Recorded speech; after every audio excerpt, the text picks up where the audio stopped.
જય ભીમ નમો બુદ્ધાય। મારું નામ છે દીપેશ પ્રવીણભાઈ રાઠોડ, બહુજન ટાઈગર સેના ગુજરાત પ્રદેશ પ્રમુખ। છેલ્લા 13 દિવસથી બોટાદ તાલુકાના સરવઈ ગામના વતની બાબુભાઈ પરમાર પ્રતિક ઉપવાસ ઉપર બોટાદ કલેક્ટર ઓફિસની સામે બેઠેલા છે।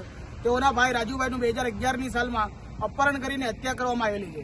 આ પ્રશાસન અને ગુજરાત ભાજપની સરકાર મુખબત બનીને જોઈ રહી છે। બાબુભાઈ પરમારનો પરિવાર છેલ્લા 15 વર્ષથી ન્યાયની માટે ભીખ માંગી રહ્યો છે।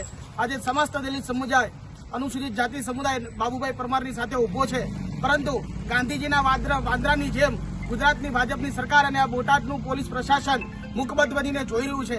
તેઓને ન્યાય માટે ભીખ માંગવી પડે છે, પરંતુ ન્યાય મળતો નથી। આવતીકાલે તારીખ 5/1/2026ના રોજથી બોટાદ જિલ્લા કલેક્ટર ઓફિસની સામે બાબુભાઈ પરમારની સાથે હું દીપેશ રાઠોડ અને બોટાદ જિલ્લાનો સમસ્ત અનુસૂચિત જાતિ સમાજ આમરણના ઉપવાસ ઉપર બેસી રહ્યો છે। તો હું પણ બાબુભાઈ પરમારના પરિવારની માટે ન્યાય માટે જોડાઉં છું।